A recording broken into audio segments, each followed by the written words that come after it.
Andrew, a lot of talk in Australian media at the moment about the Chinese property market, which is important to Australia as a flow-on, as a domino effect. Are we about to see a Chinese property market crash, or where is the property market at there?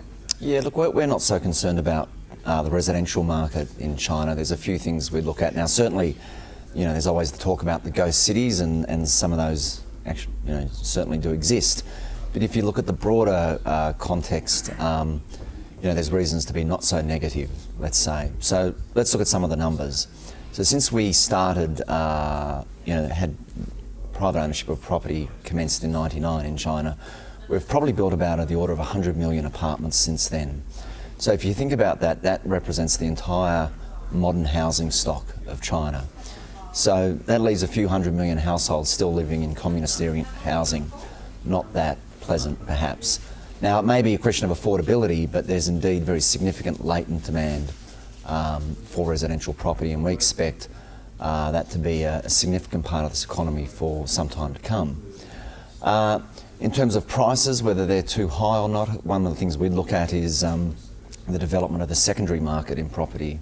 And in the big cities now, as much as 40% of turnover in property is the secondary market, where you have individual owners selling to an individual buyer.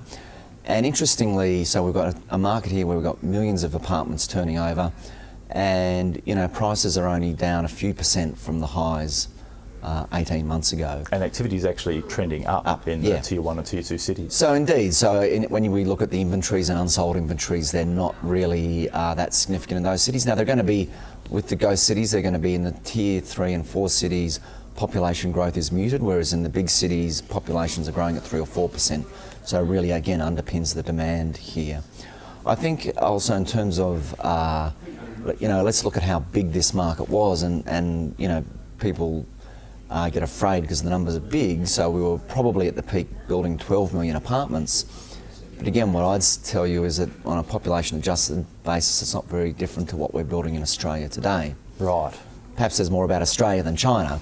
But the thing is that, again, look, there will be developers who go bust because they've got bad developments. There will be bad loans coming out of this industry, but we don't think it is the completely dire situation as it gets painted often in the papers.